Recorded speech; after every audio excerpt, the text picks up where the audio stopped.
The use of faith in a time of general decline in religion. The just shall live by his faith, Habakkuk 2 verse 4. And now come to the last thing that was proposed to be spoken to, and with which I shall conclude the subject, namely, how we may live by faith under an apprehension of great and woeful declines in churches and church members and professors of all sorts, and in the gradual withdrawal of the glory of God from us all on that account. I would speak unto three things. One, that this is such a time of decline among us, among churches, among church members, and professors of all sorts and ways throughout this nation. Yes, in other nations too, were there any that fear God. Number two, that this is and ought to be a cause of great trouble and trial to all that are true believers. And then number three, I shall show you how we may live by faith in such a season, what it is faith will do to support the soul at such a time. That is now such a time of decline. There are too many evidences of it. I will name a few things. In the first place, a sense of it is impressed upon the minds of all most discerning and diligent Christians. Those who engage most in self-examination or pay the most attention to the ways of God. I have heard multitudes testifying of it. Complaints are received from many in this nation and the neighboring nations that there is significant decline in the power of grace and life of faith among all sorts of believers. Some of them will go further in their evidence and tell us that they find the effects of it in themselves. They find it a matter of great difficulty, requiring significant watchfulness and diligence to maintain their former spiritual states. And even after all their efforts, they do not achieve their desire. To reinforce this evidence, we are all convinced of it, or else we are blatant hypocrites. For I cannot count how often I have heard it prayed over in this very place. Thus there is a conviction sent forth from God upon the hearts and minds of spiritual, self-examining believers that churches, church members, professors, and they themselves are experiencing spiritual declension. This is the first evidence. It was the most faithful part of the church and made the sad complaint in Isaiah 63 verse 17, O Lord, why have you made us to stray from your ways and harden our heart from your fear? They were aware that there was a judgment from the hand of God upon them. Number two, the evident lack of love that exists among churches, among church members, among believers is another sign of decay. I will not speak of the lack of love among churches toward each other, but as for love among church members, we barely have a trace of it remaining among us, where people have relationships, where they have acquaintances, where they have been longtime friends, where they share similar dispositions and interactions. There is an appearance of love. And where they align in a group perfection, there is an appearance of love. But on a pure spiritual basis of Christianity and church membership, we have, I say, barely a trace of it left among us. I remember how it was with us when it was a joy of heart to see each other's faces, where there was sincere, undiluted love, love accompanied by pity, compassion, condescension, indeed love accompanied by delight. But it is dead in churches, dead among believers. Number three, another indication of this decay is a lack of delight and diligence in the ordinances of gospel worship. These ordinances used to bring joy to the hearts of all who feared God. But now there is so much apathy, coldness, and indifference. So much undervaluing of the word, self-absorption, pride, and such a belief that we know everything. So little effort to tremble at every truth, no matter how it is presented to us, as provides clear evidence of the terrible decays that have befallen us. Dead preachers, dead listeners, everything is declining among the churches of God and believers in these nations. This is accompanied by two serious evils, one of which I only recently became aware of. But upon investigation, I find it to be much greater evil than I initially thought, namely, people, under the impression that they do not see others invigorated or quickened as they used to be by the ordinances of divine worship, and finding no such thing in their own hearts either, most likely finding themselves becoming lifeless and useless, have adopted the belief that these ordinances have come to an end, and that they should no longer participate in them. This happens even to some who have long walked soberly and with great diligence in the use of ordinances. Some in this city and in other places are led by foolish delusions to this belief, because they do not find a spirit life and power to the word and ordinances in themselves. And as they believe in others, a godly and learned minister who showed me a discourse written on this subject in defense of ordinances informed me of such a large number falling into this abomination that I did not think it had been possible. This is one of the evils.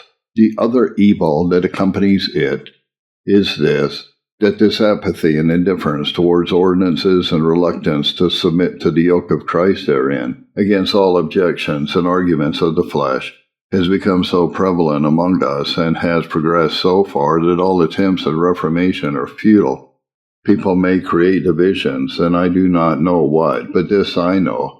There is no way to achieve any reformation except for people to commit their hearts to return to God with more delight in the service than there has been. Some completely abandon the assemblies, some attend with great indifference, exercising their freedom sporadically, at their leisure.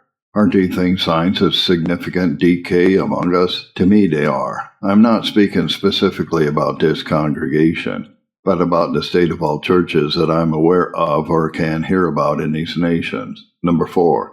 The last sign I will mention of this decay among us is our worldliness, conformity to the world, and complacency.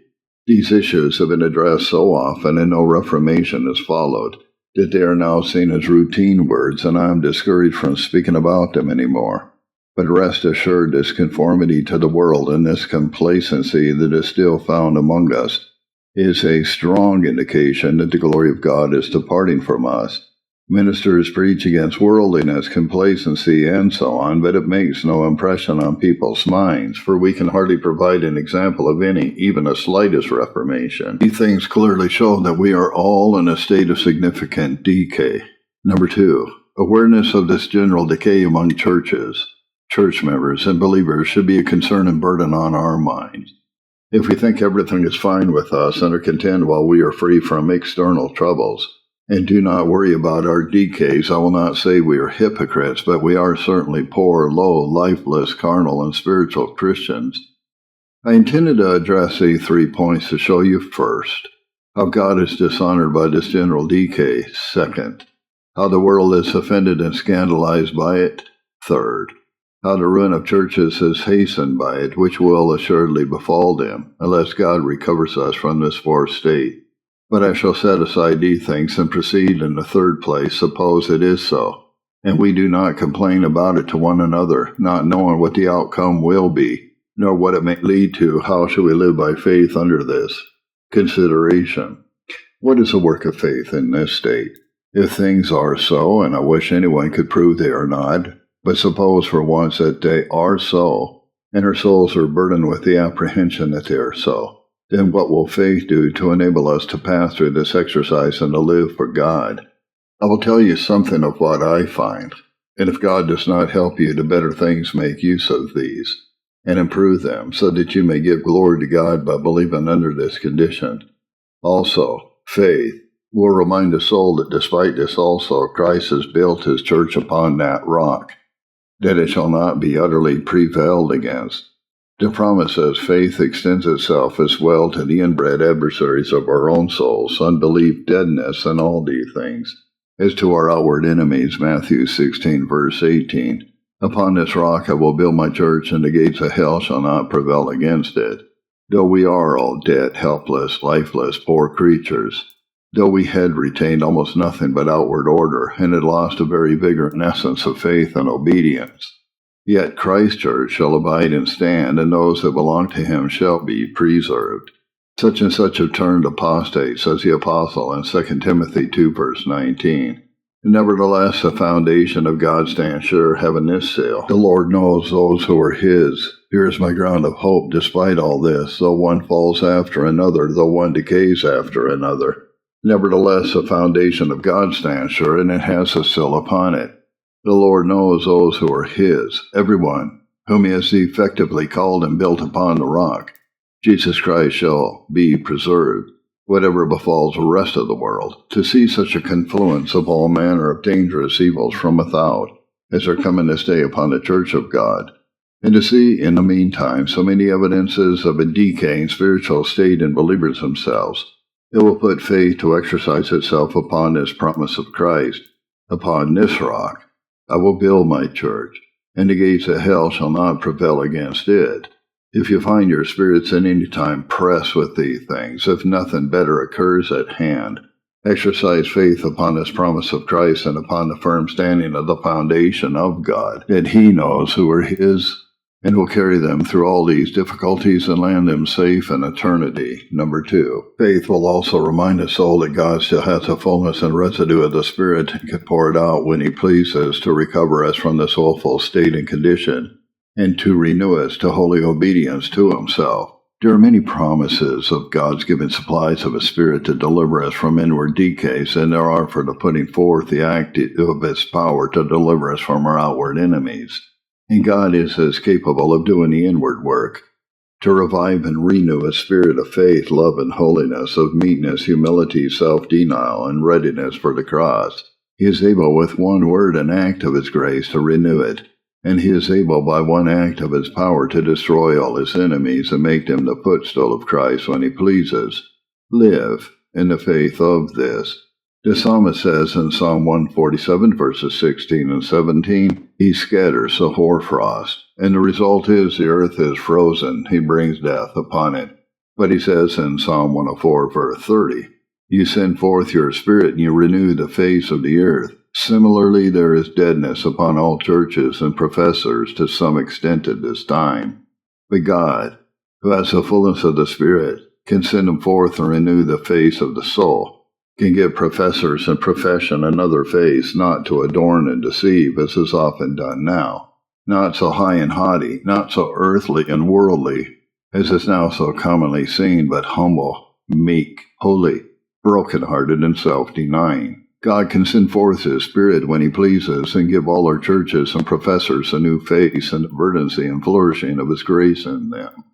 When God will do this, I do not know. But I believe God can do this. He is able to do it, able to renew all of His churches by sending out supplies of the Spirit, whose fullness is with Him to recover them at the due and appointed time. And more, I truly believe that when God has accomplished some ends upon us and disdained the glory of all flesh, He will renew the power and glory of religion among us again, even in this nation. I truly believe it, but not as I believe the other things I've mentioned to you. For those I believe absolutely, namely that Christ has built His church upon a rock, and that nothing shall ever finally prevail against it, and that God has the fullness and the residue of the Spirit to renew us again to all the glory of profession and holy obedience. These I propose as truths that are infallible, that will not fail you, and upon which you may risk your souls to eternity. And if your faith in these things will not give you support and comfort, I do not know what else will. Number 3, when your souls are perplexed within you about these things, your faith will say to you, O my soul, why are you cast down? Are not all these things foretold to you? 1 Timothy 4:1. That in the latter times some shall depart from the faith. 2 Timothy 3:1-5. That in the last days perilous times shall come, because men should have a form of godliness, but deny the power.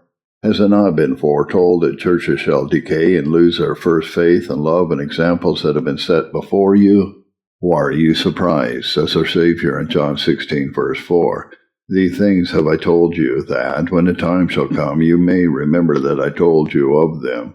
I was never closer to a surprise than by this one thing, how it could be possible that after so many instructions, after so many mercies, trials, fears, after so many years carrying our lives in our hands and so many glorious deliverances, there should yet be decays found among us and such regression.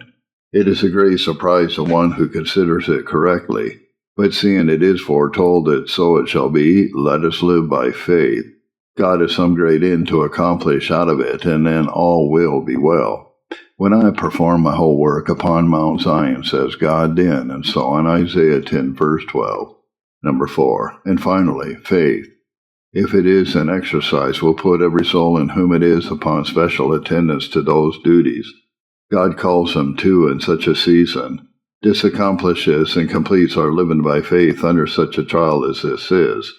If faith is in us, then in exercise it will put us upon all these duties that God requires of us in such a season. First, it will put us upon self-examination, to see how far we ourselves are engaged in these decays and have contracted the guilt of them. Second, it will put us upon great mourning due to God's withdrawal from us. Thirdly, it will prompt us to be watchful over ourselves and each other so that we are not overtaken by the means and causes of these decays.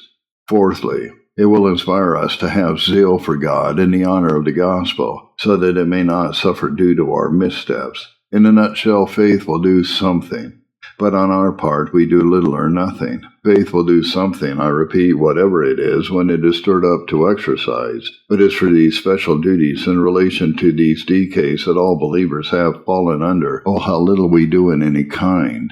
If we only could advise each other on what to do under these decays, to assist each other in recovering from them. This, then, is what we are called to, and is required of us, namely, faith and the faithfulness of Christ who has built his church upon the rock, so that no matter how bad things get, it shall not be prevailed against.